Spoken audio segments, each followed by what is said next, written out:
그날 밤, 내가 그녀를 처음 본 순간 모든 게 바뀌었다. 그리고 지금 난 그 남자의 죄를 대신 뒤집어 쓰고 감옥으로 향한다. 사랑이었을까? 아니면 단지 파멸의 서막이었을까? 모든 것은 어디서부터 시작되었을까? 강지훈은 스스로에게 물었다. 그의 생각은 운명의 그날 밤, 태하그룹 창립 20주년 기념 파티로 거슬러 올라갔다. 화려한 샹들리에 불빛 아래 태하그룹 창립 20주년 기념 파티는 거짓된 웃음과 공허한 축사들로 넘실거렸다. 그곳에서 나는 처음 그녀, 한유라를 보았다. 그리고 그 아름다운 얼굴 뒤에 숨겨진 깊은 고독의 그림자를 읽었다. 최민존 부회장의 아내라는 수식어보다 그녀의 눈빛 속에 담긴 이야기가 더 궁금했던 순간이었다. 어쩌면 그때 이미 정해진 운명의 궤도를 벗어나기 시작했는지도 모른다. 내 삶은 성공이라는 이름 아래 포장된 위선 그 자체였다. 태하그룹 전략기획실장 강지훈. 모두가 부러워하는 자리였지만 나는 매일 아침 거울 앞에서 값비싼 수트를 차려입으며 또 다른 가면을 쓰는 기분이었다. 최민존 부회장의 검은 속셈을, 그의 추악한 거래들을 모를 리 없었다. 그의 짓이라면 법인 자금으로 내연녀와 미래를 즐기는 것부터 시작해서 불법적인 계약을 성사시키기 위해 경쟁사의 정보를 빼돌리는 일까지 나는 그의 손발이 되어 움직였다. 양심의 가책. 물론 있었다. 하지만 성공을 향한 야망과 이미 깊숙이 발을 담근 현실은 나를 침묵하게 만들었다. 강 실장, 이번 분기 실적도 아주 훌륭해. 역시 자네야. 최 부회장의 칭찬 뒤에 숨은 비릿한 미소를 애써 외면하며 나는 또다시 기계적으로 고개를 숙였다. 마치 잘 조련된 개처럼. 이런 내가 과연 인간이긴 한 걸까? 그런 자괴감이 들 때면 나는 더욱더 일에 몰두했다. 성공이라는 마약에 취해 현실을 잊으려는 듯이 파티장은 그야말로 위선과 허영의 경연장이었다. 서로의 얼굴에 가면을 쓴 채 진심 없는 농담과 과장된 웃음소리가 오갔다. 최민존 부회장은 무대 중앙에서 스포트라이트를 받으며 거창한 연설을 늘어놓고 있었다. 그의 옆에는 늘 그렇듯 수많은 아청꾼들이 파리떼처럼 몰려들어 그의 말 한마디 한마디에 과장된 박수를 쳐댔다. 나는 그 모든 풍경을 한 발짝 떨어진 곳에서 무심하게 바라보고 있었다. 지독한 권태감과 함께 그때였다. 연회장 구석, 사람들의 시선이 잘 닿지 않는 곳에 홀로 서 있는 한유라를 발견한 것은 그녀는 최고급 시크 드레스를 입고 있었지만 그 어떤 화려함도 그녀의 슬픈 눈빛을 가리지는 못했다. 마치 길 잃은 사슴처럼 불안하고 위태로워 보였다. 나도 모르게 발걸음이 그쪽으로 향했다. 처음 뵙겠습니다. 강지훈 실장입니다. 그녀는 내 인사에 살짝 놀란 듯 했지만 이내 옅은 미소를 지으며 고개를 끄덕였다. 한유라입니다. 말씀 많이 들었어요. 형식적인 대화 몇 마디가 오갔지만 나는 그녀의 목소리에서 미세한 떨림을 느꼈다. 그리고 그녀의 눈동자 깊은 곳에서 나와 같은 종류의 공허함을 발견했다. 짧은 순간이었지만 우리는 말없이 서로의 영문을 들여다본 것 같았다. 그때 그녀가 손에 들고 있던 작은 은색 오르골을 바닥에 떨어뜨렸다. 내가 반사적으로 몸을 숙여 오르골을 주워 건네자 그녀는 당황한 표정으로 그것을 받아들었다. 오르골에서는 아주 희미하지만 맑고 슬픈 멜로디가 흘러나왔다. 그 소리는 마치 그녀의 마음을 대변하는 듯했고 내 심장의 가장 깊은 곳을 건드렸다. 오래된 물건이에요. 가끔 위로가 되거든요. 그녀는 알 수 없는 미소를 지으며 나지막이 말했다. 그 미소의 의미를 다 헤아리기도 전에 최민존 부회장이 다가와 그녀의 어깨를 감싸 안았다. 강 실장, 내 아내하고 무슨 할 얘기가 그렇게 많아. 그의 목소리는 부드러웠지만 눈빛은 서늘했다. 한유라는 순간적으로 몸을 굳혔고 나는 서둘러 자리를 피했다. 그날 밤 잠 못 이루고 뒤척이는데 최민존 부회장으로부터 전화가 걸려왔다. 강 실장, 내일 저녁에 우리 집으로 오게. 중요한 얘기가 있어? 유라시아 프로젝트 관련해서 말이야. 이 그의 목소리에는 거절을 용납하지 않겠다는 강압적인 기운이 서려 있었다. 부회장의 자택으로 초대받는 것은 처음이었다. 불안한 예감이 엄습했지만 거절할 수는 없었다. 다음 날 저녁, 나는 최민준 부회장의 호화로운 저택 앞에 서 있었다. 녹달한 담장과 육중한 철문은 외부 세계와의 단절을 상징하는 듯 했다. 초인종을 누르자 한유라가 직접 문을 열어주었다. 어제의 화려한 드레스 대신 수수한 홈웨어를 입고 있었지만 오히려 그것이 그녀의 청초한 아름다움을 더욱 돋보이게 했다. 하지만 그녀의 얼굴에는 여전히 그늘이 드리워져 있었다. 어서 오세요, 강 실장님. 남편은 서재에서 기다리고 계세요. 그녀는 나를 안으로 안내하며 힘없이 말했다. 집안은 최고급 가구와 예술품들로 가득했지만 이상하리만큼 온기가 느껴지지 않았다. 마치 잘 꾸며진 박물관 같았다. 살아 숨쉬는 공간이 아니라 모든 것이 완벽하게 통제된 진열장 같은 느낌. 최민준 부회장은 서재에서 나를 맞이했다. 그는 다짜고짜 유라시아 프로젝트의 진행 상황을 물었고 노골적으로 불법적인 방법을 동원해서라도 계약을 성사시키라고 압박했다. 그의 탐욕스러운 눈빛과 거침없는 말투는 나를 질식시킬 것 같았다. 나는 이미 그 프로젝트의 이면에 숨겨진 비자금 조성 계획과 정관계 로비 시도에 대해 알고 있었다. 하지만 그의 앞에서 내가 할 수 있는 일은 고개를 숙이고 최선을 다하겠습니다라고 대답하는 것뿐이었다. 저녁 식사는 숨막히는 침묵 속에서 진행되었다. 식탁 위에는 산해진미가 가득했지만 누구도 제대로 음식을 즐기지 못했다. 최민주는 마치 보란듯이 한유라에게 사소한 트집을 잡거나 무시하는 태도를 보였고 그녀는 그 모든 것을 묵묵히 감내했다. 그녀의 하얗고 가녀린 손이 포크를 쥔 채 미세하게 떨리는 것을 나는 보았다. 그 순간 어제 그녀가 떨어뜨렸던 오르골의 슬픈 멜로디가 다시 귓가에 맴도는 듯 했다. 저 아름다운 여인이 왜 저런 모욕을 견디며 살아야 하는 걸까? 연민과 분노가 동시에 치밀어 올랐다. 하지만 나는 아무것도 할 수 없었다.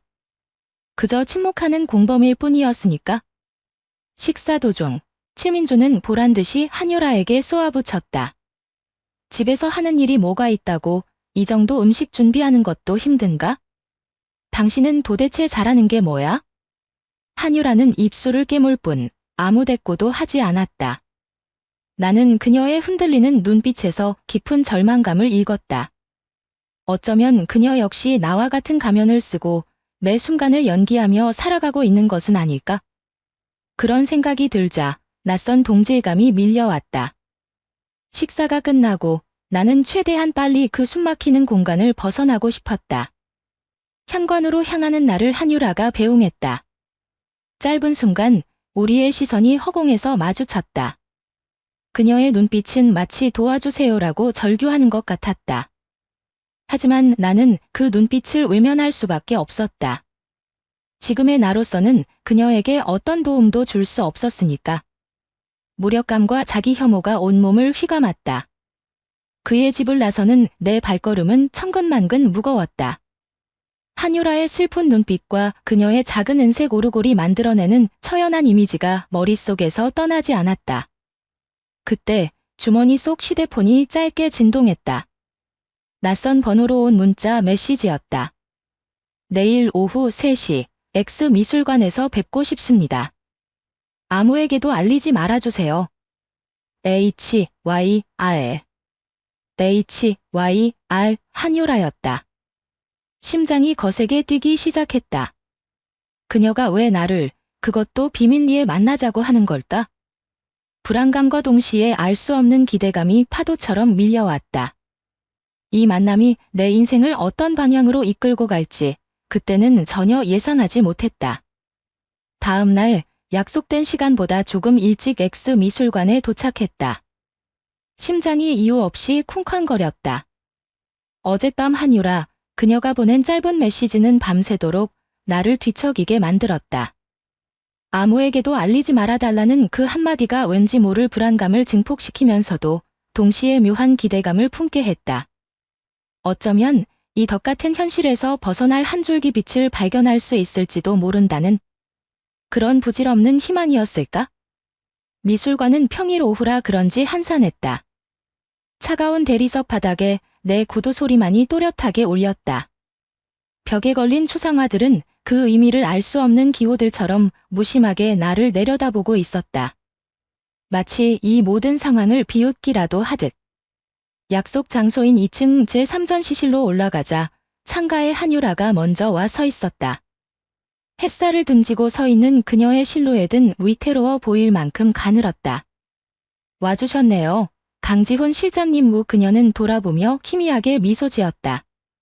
어제의 불안한 기색은 조금 가셨지만 여전히 눈가에는 깊은 수심이 어려 있었다. 무슨 일로 보자고 하신 겁니까? 나는 본론부터 물었다. 이런 식의 비밀스러운 만남은 나를 더욱 초조하게 만들었다. 그녀는 잠시 창밖을 바라보더니 이내 나를 똑바로 응시하며 입을 열었다. 그녀의 목소리는 낮고 차분했지만 그 안에 담긴 내용은 가히 충격적이었다. 남편이 최민준 부회장이 어떤 사람인지 실장님도 잘 알고 계시죠. 그 말은 마치 내 심장을 날카롭게 꿰뚫는 것 같았다.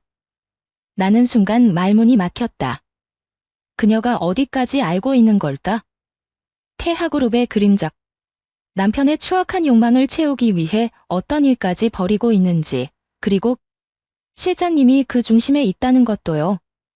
그녀의 입에서 나온 말들은 마치 예리한 칼날이 되어 내 가슴을 후려 파는 듯 했다. 변명할 수도 부인할 수도 없었다. 나는 그저 침묵으로 그녀의 다음 말을 기다릴 뿐이었다. 저는 이 거대한 황금 새장 속에 갇힌 것 같아요. 벗어나고 싶지만 그럴 수 없어요. 그녀의 목소리가 미세하게 떨려왔다. 그 순간 나는 그녀의 눈동자에서 어제와 같은 깊은 절망과 체념을 읽었다. 그리고 그 안에서 기이하게도 내 모습을 발견했다. 우리 둘 다 화려하지만 공허한 삶 속에서 발버둥 치고 있었던 것이다. 그날 이후 우리는 마치 오랜 친구처럼 서로의 속마음을 털어놓기 시작했다. 그녀는 최민준의 폭력적인 성향과 숨막히는 결혼 생활에 대해, 나는 아무에게도 말하지 못했던 내 안의 공허함과 죄책감에 대해 이야기했다. 대화는 늘 조심스러웠지만 우리는 서로의 상처를 어루만지며 위태로운 위안을 얻었다. 마치 깊은 바닷속에서 간신히 서로의 손을 맞잡은 난파선의 생존자들처럼. 우리의 만남은 점점 더 잦아졌다. 인적이 드문 작은 카페의 구석자리, 햇살 좋은 오후의 텅 빈 공원 벤치, 그리고 최민준 부회장이 해외 출장을 떠난 어느 주말, 우리는 모든 것을 뒤로하고 바닷가 근처의 작은 별장으로 짧은 여행을 떠났다. 마치 영화 속 한 장면처럼 모든 것이 비현실적으로 아름다웠다. 파도 소리를 들으며 와인을 마시고 밤새도록 이야기를 나누었다. 그곳에서 우리는 처음으로 서로의 체온을 느꼈다. 금지된 선을 넘는다는 것을 알면서도 멈출 수가 없었다. 아니, 멈추고 싶지 않았다. 그녀의 품 안에서 나는 난생 처음으로 진정한 해방감과 살아있다는 강렬한 희열을 느꼈다. 마치 오랫동안 잊고 지냈던 내 진짜 모습을 되찾은 것처럼. 하지만 그 짧은 행복 뒤에는 어김없이 지독한 죄책감과 불안감이 파도처럼 밀려왔다. 이것은 명백한 배신이었고 용서받을 수 없는 죄악이었다. 서울로 돌아온 후 우리의 비밀스러운 관계는 더욱 깊어졌지만 동시에 더욱 위태로운 줄타기를 하는 것 같았다. 한유라와 함께 있을 때 나는 살아있음을 느꼈지만 최민준 부회장의 얼굴을 마주할 때마다 심장이 멎는 듯한 죄책감에 시달렸다. 그의 눈을 제대로 쳐다볼 수 없었고 그의 목소리를 듣는 것조차 고통스러웠다. 내가 그의 아내와 미래를 즐기고 있다는 사실이 마치 내 이마에 주홍글씨처럼 새겨진 것만 같았다. 매 순간이 살얼음판을 걷는 기분이었다. 이러다 모든 것이 발각되면 상상조차 하기 싫었다. 최민준 부회장은 눈치가 빠른 사람이었다. 언제부터였을까? 그의 눈빛이 예전과 달라졌음을 느꼈다. 나를 바라보는 그의 시선에는 차가운 의심과 경멸이 뒤섞여 있었고 종종 이해할 수 없는 질문들을 던지며 내 반응을 떠보기도 했다. 강 실장, 요즘 안색이 안 좋아 보여. 혹시 무슨 고민이라도 있나? 그의 능글맞은 미소 뒤에 숨겨진 칼날을 느끼며 나는 애써 태어난 척 대답했다. 아닙니다. 부회장님. 최근에 신경 쓸 일이 좀 많아서 그런 것 같습니다. 하지만 내 심장은 미친 듯이 요동치고 있었다. 그가 무언가 눈치챈 걸까? 아니면 단순한 나의 피해망상일까? 매일 밤 악몽에 시달렸고 작은 소리에도 깜짝 놀라 잠에서 깨기 일쑤였다. 그러던 어느 날 최민존 부회장이 나를 자신의 사무실로 호출했다. 그의 얼굴은 그 어느 때보다 차갑고 냉정해 보였다. 강 실장, 자네에게 아주 중요한 임무를 하나 맡겨야겠네. 그의 목소리에는 평소와 다른 무거움이 씌여 있었다. 그는 자리에서 일어나 창가로 걸어가더니 한참 동안이나 말없이 도시의 풍경을 내려다보았다. 그리고 천천히 입을 열었다. 이번 주 금요일 신천 공장에 내려가서 윤상무를 만나게. 그가 건네주는 특별한 봉투를 자네가 직접 받아와야겠어. 아주 중요한 물건이니 각별히 신경 쓰도록. 순천 공장. 윤상무. 특별한 봉투. 그 단어들이 내 머릿속에서 위험한 신호처럼 울려 퍼졌다. 직감적으로 알 수 있었다. 그것은 깨끗한 돈이 아닐 것이다. 최민준이 나에게 이런 위험한 일을 직접 지시하는 것은 처음이었다. 그는 나를 시험하고 있는 것일까? 아니면 이미 모든 것을 알고 나를 올가매려는 것일까? 등골을 타고 식은땀이 흘러내렸다. 제가 직접 가야 하는 일입니까?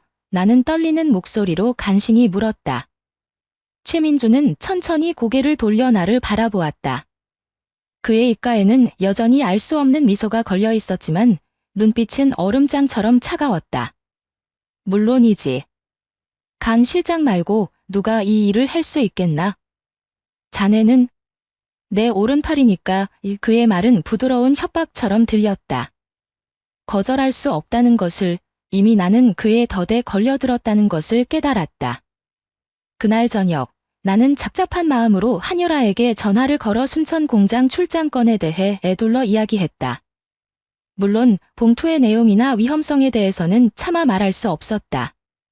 그녀를 걱정시키고 싶지 않았으니까. 순천 공장이라니? 갑자기요. 그녀의 목소리에는 불안감이 가득했다. 네, 부회장님 특별 지시라서요. 별일 아닐 겁니다. 나는 애써 밝은 목소리로 그녀를 안심시키려 했지만 그녀는 내 거짓말을 눈치챈 듯했다. 조심해요. 지훈 씨, 정말 조심해야 해요. 그녀의 떨리는 목소리가 수화기 너머로 전해져 왔다. 그녀는 작은 은으로 만든 나뭇잎 모양의 책갈피를 선물하며 이게 당신을 지켜줬으면 좋겠어요. 아주 오래전에 할머니께서 주신 건데 나름 행운의 부적이거든요. 위라며 슬픈 미소를 지었다. 그 작은 책갈피가 마치 천근만근의 무게처럼 느껴졌다. 금요일 아침 나는 무거운 마음으로 순천으로 향하는 KTX에 몸을 실었다. 창밖으로 빠르게 스쳐 지나가는 풍경들처럼 내 머릿속도 복잡하게 얽힌 생각들로 어지러웠다. 최민준의 진짜 의도는 무엇일까? 윤상무가 건넬 특별한 봉투 안에는 과연 무엇이 들어있을까? 그리고 이 모든 일의 끝에서 나와 한유라는 어떻게 될까? 알 수 없는 불안감이 심장을 옥죄어 왔다. 나는 윤상무가 단순히 봉투만 건네는 것이 아닐지도 모른다는 불길한 예감에 사로잡혔다. 어쩌면 그 봉투는 최민준이 나에게 보내는 또 다른 메시지, 모든 것을 파국으로 몰고 갈 잔인한 경고일지도 모른다는 생각이 들었다. 기차는 점점 더 깊은 어둠 속으로 빨려 들어가는 듯 했다. 순천역에 도착했을 때 이미 해는 미연리어 서산을 넘어가고 있었다. 잿빛 하늘 아래 공장 지대의 음울한 풍경이 나를 맞이했다. 윤상무와의 약속 장소는 공장 외곽의 낡은 관리 사무실이었다. 띠걱거리는 문을 열고 들어서자 기름 냄새와 퀴퀴한 먼지 냄새가 코를 찔렀다. 윤상무는 초조한 얼굴로 나를 기다리고 있었다. 그의 눈빛은 불안하게 흔들렸고 억지로 지어 보이는 미소는 어색하기 짝이 없었다. 강 실장님, 오셨습니까? 길이 많이 막혔죠. 그는 괜한 날씨 이야기로 어색함을 무마하려 했지만 그의 목소리는 미세하게 떨리고 있었다. 짧은 침묵 끝에 그는 책상 서랍에서 누런 서류 봉투 하나를 꺼내 내밀었다. 예상했던 것보다 훨씬 두툼했다. 나는 마른 침을 삼키며 봉투를 받아들었다. 손끝으로 느껴지는 묵직한 무게감. 그것은 단순한 서류 뭉치가 아니었다. 내 양심의 무게 혹은 내 죄의 무게일지도 몰랐다. 이것으로 부회장님께서 지시하신 일은 끝난 겁니까? 내가 묻자 윤상무는 황급히 고개를 끄덕이며 시선을 피했다. 네, 그럼요. 저는 이만 급한 일이 있어서 그는 마치 도망치듯 사무실을 빠져나갔다. 그의 뒷모습에서 나는 짙은 불안감을 읽었다. 차로 돌아와 봉투를 열어보았다. 안에는 예상대로 5만 원권 지폐, 다발이 가득 들어 있었다. 좋기 억대는 되어 보였다. 하지만 돈다발 밑에 깔린 얇은 종이 한 장을 발견했을 때 나는 온몸에 피가 싸늘하게 식는 것을 느꼈다. 그것은 사진이었다. 나와 한유라가 얼마 전 몰래 만났던 작은 카페에서 다정하게 손을 잡고 있는 모습이 담긴 사진. 누군가 우리를 미행하고 있었던 것이다. 심장이 바닥으로 곤두박질 치는 것 같았다. 이것은 명백한 함정이었다. 최민준이 모든 것을 알고 있었던 것이다. 그는 나를 시험한 것이 아니라 처음부터 나를 올가멜 더들놓고 기다리고 있었던 것이다. 온몸에서 식은땀이 비 오듯 흘러내렸다. 그때 휴대폰이 미친 듯이 울리기 시작했다. 발신자는 한유라였다. 떨리는 손으로 전화를 받자 그녀의 다급하고 겁에 질린 목소리가 귓전을 때렸다. 지훈 씨, 큰일 났어요. 그이가 남편이 다 안 것 같아요. 어제부터 계속 저를 추궁했어요. 우리가 만났던 날들, 갔던 장소들. 어떻게 한 건지 그녀의 목소리는 거의 울먹임에 가까웠다. 모든 것이 무너져 내리고 있었다. 최민준의 복수가 시작된 것이다. 서울로 돌아오는 내내 나는 지옥 같은 시간을 보내야 했다. 머릿속은 온통 한유라에 대한 걱정과 최민준에 대한 분노, 그리고 앞으로 닥쳐올 파국에 대한 공포로 뒤엉켜 있었다. 다음 날 아침 회사에 출근하자마자 최민준 부회장의 호출 명령이 떨어졌다. 그의 사무실 문을 열고 들어서는 순간 나는 싸늘한 냉기가 온몸을 휘감는 것을 느꼈다. 그는 자신의 거대한 집무실 의자에 앉아 나를 기다리고 있었다. 그의 얼굴에는 어떠한 감정도 드러나 있지 않았지만 그 침묵이 오히려 더 큰 공포감을 자아냈다. 안지 그의 낮은 목소리가 정적을 갈랐다. 나는 그의 지시에 따라 맞은편 의자에 뻣뻣하게 앉았다. 그는 말없이 책상 위에 놓인 또 다른 두툼한 서류철을 내 앞으로 밀었다. 나는 떨리는 손으로 서류철을 열었다. 그 안에는 나와 한유라가 함께 있는 모습이 담긴 수십 장의 사진들이 들어 있었다. 파티에서 처음 만났던 날부터 비밀스러운 만남을 이어왔던 카페, 공원, 그리고 바닷가 별장에서의 하룻밤까지 우리의 모든 순간들이 날짜와 시간, 장소와 함께 상세하게 기록되어 있었다. 마치 한 편의 잘 짜인 각본처럼. 그것뿐만이 아니었다. 서류철 뒷부분에는 내가 그동안 결제했던 유라시아 프로젝트 관련 서류들과 각종 비자금 조성 내역, 불법적인 거래 증거들이 첨부되어 있었다. 모든 서류에는 선명하게 내 사인이 남아 있었다. 나는 그의 소나기에서 노란한 꼭두각시에 불과했다는 것을 이제야 깨달았다. 어떤가, 강 실장. 볼만한가, 최민준은 싸늘한 미소를 지으며 나를 내려다보았다. 그의 눈빛은 승리자의 여유와 잔인함으로 번뜩였다. 선택은 간단해. 내 아내와 깨끗하게 헤어지고 앞으로 내 말에 절대 복종하며 내게로 살아가든가. 아니면 이 모든 증거들과 함께 사회에서 매장당하고 감옥에서 썩든가의 그의 목소리는 얼음처럼 차가웠지만 그 안에 담긴 분노는 활화산처럼 뜨거웠다. 아, 물론 자네가 어떤 선택을 하든 내 아내에게는 손끝 하나 댈 생각하지 마. 감히 내 것을 건드린 대가가 어떤 건지 뼈저리게 느끼게 될 테니까. 그의 사무실을 나온 나는 완전히 넋이 나간 상태였다. 하늘이 무너져 내리는 것 같았다.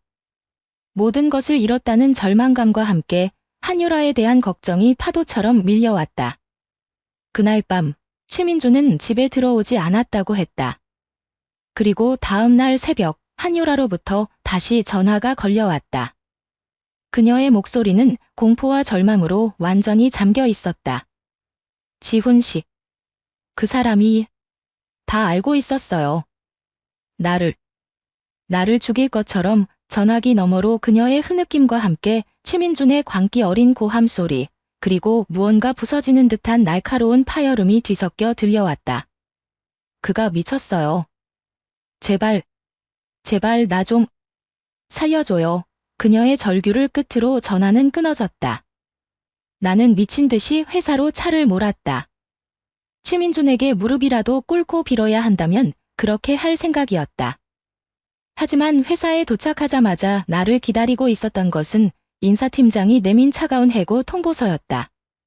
모든 것이 그의 계획대로 진행되고 있었던 것이다. 나는 더 이상 태하그룹의 강지훈 실장이 아니었다. 한순간에 모든 것을 잃은 빈털터리 신세였다. 그 순간 다시 휴대폰이 울렸다. 한요라였다. 지훈 씨. 제발 와줘요. 그 사람이 나를 그녀의 비명과 함께 전화는 다시 끊어졌다. 나는 앞뒤 가릴 것 없이 최민준의 집으로 차를 몰았다. 제발 그녀가 무사해야만 했다. 그러나 그의 집 앞에 도착했을 때 나를 맞이한 것은 싸늘하게 늘어선 경찰차들과 폴리스라인이었다. 집 안에서는 희미하게 사이렌 소리가 새어나오고 있었다. 심장이 멎는 듯한 공포가 온몸을 덮쳤다. 그때 현관문이 열리며 최민준이 경찰들에게 둘러싸여 걸어 나왔다. 그의 얼굴은 뜻밖에도 침착하고 냉정했다. 그리고 나를 발견한 순간 그는 마치 기다렸다는 듯이 손가락으로 나를 가리키며 소리쳤다. 저놈입니다. 저놈이 내 아내를 유혹하고 내 가정을 파괴한 놈입니다. 당장 저놈을 체포하십시오. 그의 외침과 함께 모든 시선이 나에게로 쏠렸다. 2명의 경찰관이 다가와 내 양팔을 거칠게 붙잡았다. 강지훈 씨, 긴급 체포합니다. 폭행 및 주거침입 혐의입니다. 나는 아무런 저항도 하지 못하고 수갑이 채워지는 것을 멍하니 바라볼 수밖에 없었다. 머릿속은 하얗게 비어 있었다. 한유라는 어디에 있는 걸까? 그녀에게 무슨 일이 생긴 걸까? 그리고 나는 이제 어떻게 되는 걸까? 경찰차에 태워져 연행되는 동안 나는 깨달았다. 최민준이 파놓은 함정에 완벽하게 빠졌다는 것을. 그리고 어쩌면 나에게 남은 유일한 무기는 최민준이 나를 협박하기 위해 사용했던 바로 그 서류들 뿐이라는 것을. 차가운 유치장 시멘트 바닥에 앉아 밤을 지새우며 나는 끝없이 생각했다. 최민준이 파놓은 함정, 그리고 그 안에서 허우적대는 내 모습. 모든 것이 끝났다고 생각했을 때 역설적이게도 한 줄기 빛이 보였다. 최민준이 나를 협박하기 위해 건넸던 그 서류들. 그것은 나를 파멸시킬 증거인 동시에 그를 끌어내릴 유일한 무기이기도 했다. 그는 이겼다고 생각하겠지만 천만에. 진짜 싸움은 이제부터 시작이었다. 더 이상 잃을 것이 없는 자의 마지막 반격. 얼마 지나지 않아 변호사의 도움으로 일단 풀려날 수 있었다. 폭행 및 주거침입 혐의는 한유라의 부재와 명확한 증거 부족으로 기소조차 되지 못할 가능성이 컸다. 하지만 그게 중요한 게 아니었다. 내게는 더 큰 복수가 남아 있었다. 나는 곧바로 내가 가진 모든 것을 쏟아부어 최민준의 범죄 증거들을 다시 한번 꼼꼼하게 정리하기 시작했다. 그가 나에게 건넸던 각종 비리 서류들은 물론이고 특히 순천 공장에서 윤상무에게 받은 특별한 봉투가 결정적이었다. 그 안에는 5만 원권 현금 다발 외에도 작은 수첩 하나가 더 들어 있었다. 그 수첩에는 그동안 최민준이 태아그룹의 비자금을 이용해 정관계 인사들에게 뇌물을 건넨 날짜, 액수, 대상, 목적 등이 상세하게 기록되어 있었다. 주고받은 자들의 이니셜과 은밀한 약속 장소까지. 그것은 그야말로 판도라의 상자였다. 최민준은 나를 겁주기 위해 이 모든 것을 보여주었겠지만 그것이 역으로 자신의 목을 조르는 칼날이 될 줄은 꿈에도 몰랐을 것이다. 어리석은 인간. 그는 자신의 함정에 스스로 빠진 셈이었다. 모든 증거를 다시 한번 검토하고 분류한 후 나는 오랫동안 알고 지내던 탐사보도 전문 김 기자에게 연락했다. 그는 과거 태아그룹의 비리를 몇 차례 파헤치려 했지만 결정적인 증거 부족과 외압으로 번번이 실패했던 인물이었다. 나는 그에게 전화를 걸어 김 기자님, 드릴 말씀이 있습니다. 태아그룹을 뒤흔들 만한 어쩌면 그 이상일 수도 있는 자료입니다. 라고 짧게 말했다. 그의 목소리는 즉각적인 흥분과 긴장감으로 가득 찼다. 우리는 다음 날 새벽 인적이 드문 한강공원 주차장에서 만나기로 했다. 약속 장소에 먼저 도착한 나는 차 안에서 김 기자를 기다렸다. 새벽 공기는 차가웠지만 내 머리는 그 어느 때보다 맑고 냉정했다. 곧이어 김 기자의 차가 도착했고 우리는 서로의 차 안에서 창문만 내린 채 대화를 시작했다. 나는 준비해온 서류 뭉치와 녹음 파일, 그리고 순천에서 받은 현금 일부와 비리 장부가 담긴 봉투를 그에게 건넸다. 그의 눈은 자료를 검토할수록 점점 더 커졌고 마침내 경악과 흥분으로 가득 찬 투정으로 나를 바라보았다.